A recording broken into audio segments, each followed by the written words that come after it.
Polish Prime Minister Donald Tusk has dismissed comments made by Donald Trump that a Russian drone incursion into Polish airspace could have been a mistake. Polish authorities say they recovered parts of 17 drones which crashed on Wednesday. No injuries or major damage reported, but there was damage, as you can see. Polish and NATO jets scrambled to intercept the drones, a type of response last seen when Russia first launched its invasion of Ukraine more than 3 years ago. Joining me now is Jim Townsend, former Deputy Assistant Secretary of Defense for European and NATO Policy. Jim, thanks very much for joining us. It's great to be here. Thank you. Is there any possibility that these drones could have ended up in Poland by mistake, as Trump suggested? No way. Absolutely not. If it had been one drone, that's one thing. But these were multiple drones, as we know. They were picked up on radar. Their tracks were well known. There was just no mistake in terms of their heading, that they were all programmed to come in this way. And finally, they were not armed. These drones didn't have a warhead that exploded. So if these drones were meant for Ukraine, obviously they would have had a warhead on them, but they didn't, because the point that Putin is making to Poland is, we can reach out and touch you. Next time, these will have arms on them. What would they have been doing, surveillance, or was this just a message? Well, it's a couple things. Surveillance in terms of seeing what kind of air defense the Poles had to fight off drones. So there was that. But this was more of a message, and not just to Poland, but to NATO as well, and to the world.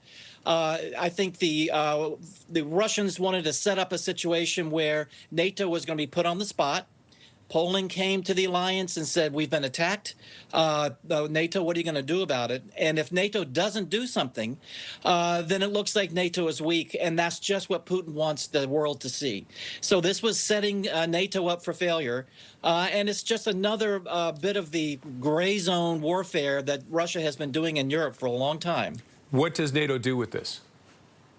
Well, I think we're going to have a press conference from NATO, maybe even right now as we're speaking.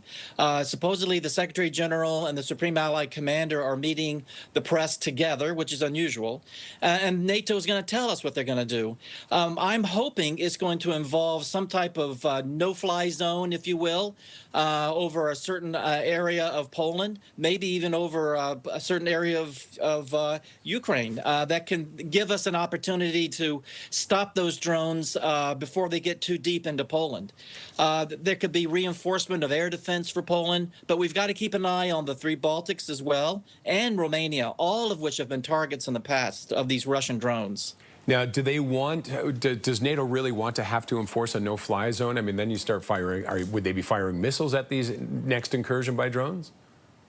Well, that's a really good question. First, in terms of firing missiles, that's what these planes did a couple days ago. And they didn't shoot down all of them, by the way. They didn't do as well as Ukraine normally does in shooting down drones. But firing missiles that can cost hundreds of thousands of dollars against a $10,000 drone is not cost effective, as you can imagine. So but right now, that's really all we have, as well as Patriot missiles and things like that that are very expensive and not meant for drones. And so we've got to do better with how we go about drones and taking them and making sure they are destroyed as they come towards our NATO airspace. And in terms of what will the allies want to do, if whatever the Secretary General announces today, the alliance will have agreed. They've been meeting since Poland came to see them yesterday.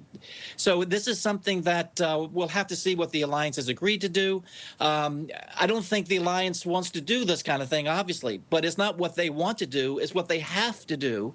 And the signal has to be sent to Putin that the alliance is not going to sit back and do nothing and wait for something even worse to happen. Okay, Jim, thanks as always for your insight. We appreciate it. Thank you. Jim Townsend is a former Deputy Assistant Secretary of Defense for European and NATO Policy.